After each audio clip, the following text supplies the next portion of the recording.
ये कहानी है सुजिन और उसके हस्बैंड हेनरी की, जो एक दूसरे से बहुत प्यार करते हैं और अभी अभी एक नए अपार्टमेंट में शिफ्ट हुए हैं। अपार्टमेंट में शिफ्ट होने के बाद रात को अचानक से हेनरी जाग जाता है और कहता है कि घर पर कोई है, और इसके बाद वो दोबारा सो जाता है। सुजिन को कुछ समझ नहीं आता और तभी उसे बाहर से कुछ आवाज आती है। जब वो बाहर जाती है तो देखती है कि हेनरी की एक स्लीपर दरवाजे पर अटकी हुई है। उसे कुछ समझ नहीं आता कि उसकी स्लीपर दरवाजे पर कैसे अटकी, पर वो इस बारे में ज्यादा नहीं सोचती और सो जाती है। सुजिन प्रेग्नेंट भी है, लेकिन फिर भी वो जॉब करती है क्योंकि हेनरी एक एक्टर बनना चाहता है।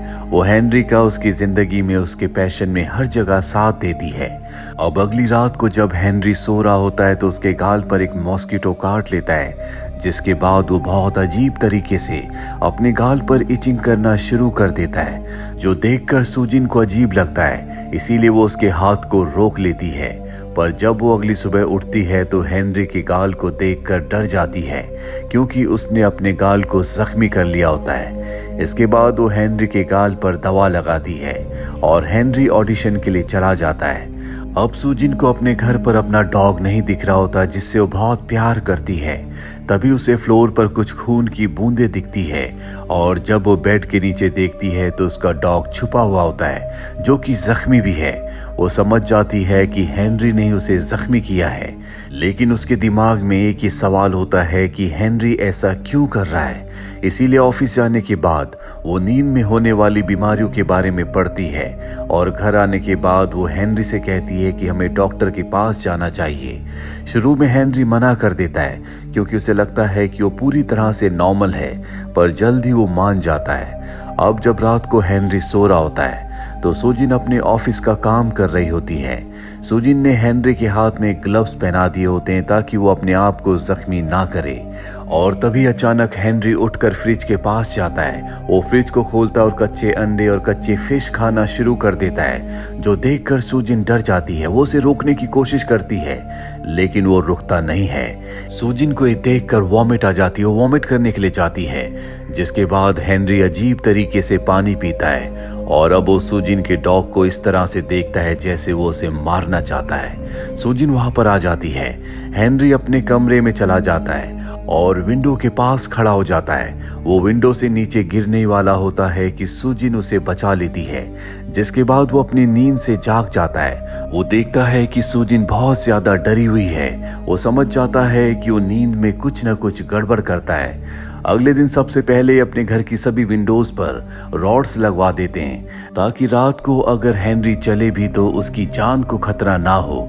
और अब ये डॉक्टर के पास जाते हैं, जहां पर डॉक्टर हेनरी का पूरा चेकअप करता है और बताता है कि हेनरी को REM नाम की एक बीमारी हुई है, जिसमें सोने के बाद इंसान अजीब अजीब सी हरकतें करता है। डॉक्टर उन्हें कुछ फोटोज भी दिखाता है, जिनमें वो लोग वही हरकतें कर रहे होते हैं जो हेनरी नींद में करता है। साथ ही डॉक्टर हेनरी को सोने से पहले बहुत कुछ करने के लिए कहता है, और अब सुजिन कहीं ना कहीं सेटिस्फाइड है, क्योंकि हेनरी की बीमारी का पता चल चुका है, उसका इलाज हो सकता है। घर आने के बाद सुजिन वो सब चीजें एक पेपर पर लिखती है जो सोने से पहले हेनरी को करनी है, और वो उसे दीवार पर चिपका देती है। सोने से पहले वो हेनरी को खाने के लिए टैबलेट भी देती है, और अगली सुबह जब वो उठती है तो देखती है कि हेनरी अपनी जगह पर सोया हुआ है, लेकिन उसका डॉग उसे घर पर नहीं दिख रहा होता। किचन में फ्रिज का सामान फैला होता है, और जब वो फ्रिज को खोल कर देखती है तो उसका डॉग फ्रिज के अंदर होता है, जो मर चुका है। वो समझ जाती है कि रात को हेनरी ने सब कुछ किया है, यानी कि दवा का उसके ऊपर कोई असर नहीं हुआ।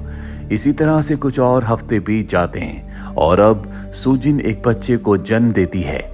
हॉस्पिटल में सुजिन की मॉम उससे मिलने आती है और कहती है कि तुम्हें हेनरी को छोड़ना होगा, वो अपने बच्चे के साथ कुछ भी कर सकता है। लेकिन सुजिन को पूरा यकीन है कि हेनरी कभी ऐसा नहीं करेगा। अब सुजिन और हेनरी अपने बच्चे को लेकर घर आ जाते हैं। हेनरी बहुत खुश होता है। साथ ही हेनरी के लिए ये एक स्लीपिंग बैग लेते हैं, ताकि रात को सोते हुए वो अपने हाथ पैर ना हिलाए, जिससे बच्चा सुरक्षित रहे। लेकिन सुजिन के दिमाग में अब भी बहुत डर होता है, क्योंकि उसकी मॉम ने कहा था कि हेनरी बच्चे को नुकसान पहुंचा सकता है। इसीलिए अगले दिन वो नींद में चलने वाले लोगों के बारे में आर्टिकल्स पढ़ती है और उसे एक आर्टिकल मिलता है जिसमें लिखा होता है कि नींद में चलने वाले लोग बच्चों को नुकसान पहुंचा सकते हैं। ये पढ़कर वो बहुत ज्यादा डर जाती है और अब रात को जब हेनरी सो रहा होता है तो वो उसे सोते सोते ही नींद की कुछ और दवा खिला देती है। लेकिन अब भी वो बहुत ज्यादा डरी हुई है, इसीलिए वो अपने बच्चे को लेकर बाथरूम में जाती है और बाथटब पर बैठ जाती है और तभी दरवाजा नॉक होता है। बाहर से हेनरी बहुत जोर जोर से दरवाजे को नॉक कर रहा होता है, जिससे वो बहुत ज्यादा डर जाती है। कुछ देर के बाद जब दरवाजा नॉक होना बंद हो जाता है तो सुजिन दरवाजा खोल कर देखती है जहां पर हेनरी फ्लोर पर ही यूरिन कर रहा होता है। अगले दिन वो हेनरी को डॉक्टर के पास ले जाती है। डॉक्टर कहता है कि हेनरी को जो बीमारी है वो बहुत धीरे धीरे ठीक होती है, इसमें वक्त लगता है। लेकिन सुजिन बहुत ज्यादा डरी हुई है, वो नहीं चाहती कि उसका बच्चा उससे एक पल के लिए भी दूर हो। हेनरी को भी अपने बच्चे की चिंता होती है, इसीलिए वो घर को बाहर से लॉक करके गाड़ी में ही सो जाता है। सुजिन पिछले 48 घंटों से नहीं सोई, इसीलिए रात को वो चैन से सोती है। अगले दिन सुजिन की मॉम आती है और वो अपने साथ एक डिमोनोलॉजिस्ट को लाई होती है जो भूत प्रेतों आत्माओं को कंट्रोल में करते हैं।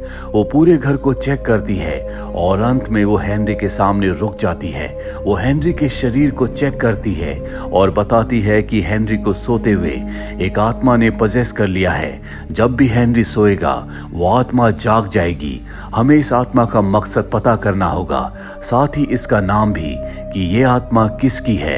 लेकिन सुजिन और हेनरी इन बातों पर विश्वास नहीं करते, इसीलिए उनके जाने के बाद वो इन बातों को भूल जाते हैं। और अब सुजिन अपने नेबर के घर जाती है, जहां पर वो कुछ अजीब चीजों को नोटिस करती है। वो देखती है कि घर की सीलिंग को किसी ने अजीब तरीके से खरोचा हुआ है। इस लेडी का जो हस्बैंड था उसकी मृत्यु 1 साल पहले हो चुकी है, लेकिन आज भी उसका बेटा अपने डैड से बातें करता है जो इस दुनिया में नहीं है। सुजिन को शक हो जाता है हो न हो उसकी नेबर की हस्बैंड की आत्मा ने ही उसके हस्बैंड को पजेस किया है। इसीलिए रात को जब उसका हस्बैंड सो रहा होता है तो वो उसे घूर घूर कर देखती रहती है।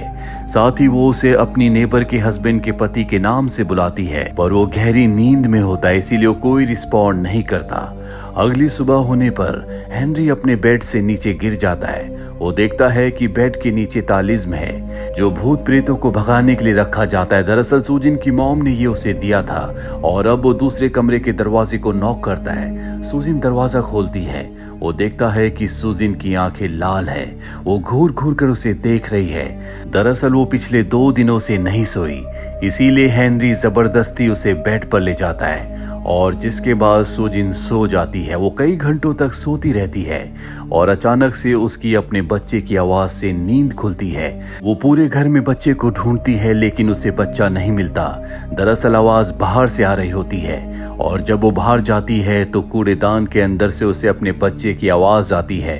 वो कूड़ेदान के अंदर अपने बच्चे को देखती है, जहां पर उसे अपना बच्चा मिल जाता है और तभी उसकी नींद खुल जाती है। दरअसल ये उसका सपना था जिससे वो बहुत ज्यादा डर चुकी है और अब वो देखती है कि उसका बच्चा उसके पास नहीं है। वो घर में बच्चे को ढूंढती है। वो डरते हुए फ्रिज खोलती है जहां पर उसका मरा हुआ डॉग था, लेकिन फ्रिज के अंदर बच्चा नहीं होता।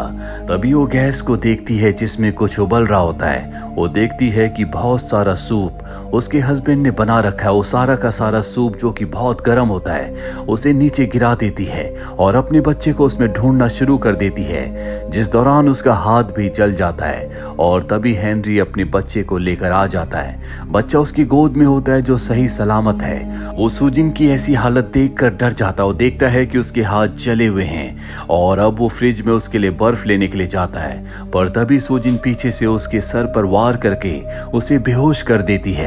और जब उसे होश आता है तो वो देखता है कि सुजिन उसके सामने है जिसके हाथ में चाकू है और वो चिल्ला चिल्ला कर कह रही होती है कि अगर तुम मेरे पति के शरीर से बाहर नहीं निकले तो मैं अपने पति को ही मार दूंगी।